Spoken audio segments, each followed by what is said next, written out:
Olá, pessoal, sejam bem-vindos e bem-vindas para mais um vídeo da série Descomplica. E hoje nós vamos falar em 5 minutos ou um pouquinho mais sobre o liberalismo teológico. É uma tarefa difícil, claro, não tem como a gente esgotar esse tema tão rico, tão vasto, tão aprofundado em tão pouco tempo, mas essa é uma visão geral, até para que você não fique baseando as suas opiniões em falas de terceiros, de pessoas que nunca leram sobre liberalismo teológico, até porque tem poucas obras de liberais traduzidos para o português. Muitas pessoas acham que liberal é aquele que libera tudo nas igrejas, o que nada tem a ver, até porque os grandes liberais tinham a moral em alta conta, em alta estima. O nome liberalismo vem de liberdade para produzir conhecimento, no caso, na área de teologia. Era uma metodologia de pesquisa que tinha como princípio a análise crítica a partir da história em que o texto bíblico foi formado, em que a teologia ela é pensada. O liberalismo tem a recusa de aceitar algo como verdade que não tenha sido comprovado cientificamente ou racionalmente antes desse processo.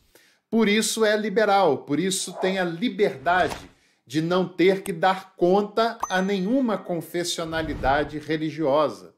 Não é verdade também que os liberais eram ateus. Alguns eram pastores pietistas, como Johann Philipp Gabler, que é quem propõe a teologia bíblica.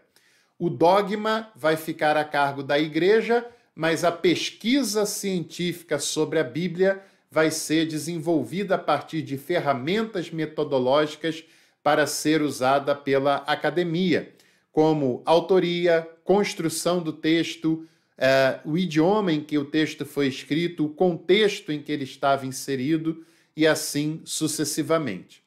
Posteriormente, nós temos Friedrich Schleiermacher, que é considerado o pai do liberalismo alemão, que diz que a expressão mais importante é o sentimento de dependência absoluta da divindade. Um texto bíblico para um fiel, para um piedoso, a maior importância não é a literalidade do que está escrito, mas o que aquele texto, aquela passagem pode contribuir para o meu sentimento de dependência da divindade. Os liberais entendem que a experiência religiosa é uma prova da existência de Deus e o que pode haver de mais elevado na vivência religiosa, na religiosidade do dia a dia. O século XIX é marcado pela presença do modelo liberal nas academias, uma teologia acadêmica, científica, uma teologia racional que não estava submetida ao controle do dogma, ao controle da confessionalidade. Todo o saber, quando é controlado por uma confissão religiosa, compromete a isenção desse saber, a liberdade desse saber e compromete os resultados que ele pode alcançar porque o limita e o restringe. E por isso esses teólogos buscam a liberdade metodológica para refletir sobre tais questões. Um dos temas também mais importantes do liberalismo teológico no século XIX, início do século XX, é a busca pelo Jesus histórico, a tentativa de reconstruir o Jesus de Nazaré, o Jesus da história, o personagem que viveu na Palestina na época em que ele viveu propriamente dito, e não apenas depender do Jesus Cristo, do Jesus da teologia, do Jesus construído a partir da fé. Esses dados são muito interessantes, e outro ícone da teologia liberal foi Adolf Harnack, que foi um grande teólogo no final do século XIX e também no início do século XX, que inclusive foi um dos mestres, um dos professores de Karl Barth, que também foi bastante influenciado por aquele grande pensador.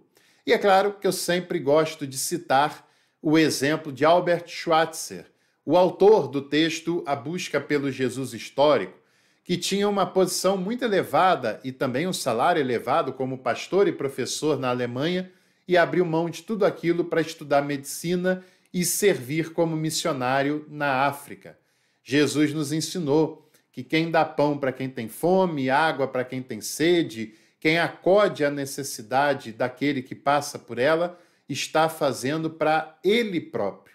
E é importante, quando nós queremos falar sobre um tema, que a gente não molde a nossa opinião apenas pelo que os outros falaram, mas que a gente possa ler e investigar o que foi produzido por pessoas que fazem parte dessa própria corrente. Temos poucos textos traduzidos para o português, mas se você quer alguma dica, tem O que é o Cristianismo, do Adolf Harnack, e também nós temos um texto sobre a religião de Friedrich Schleiermacher. Aqui no canal tem outros vídeos também falando sobre o liberalismo, inclusive falando sobre mitos criados contra o liberalismo que você precisa conhecer para ter uma ideia mais aprofundada e real dessa temática. Se você gostou desse vídeo, deixe seu like, inscreva-se no canal e compartilhe ele com os seus contatos. Um abraço, até a próxima.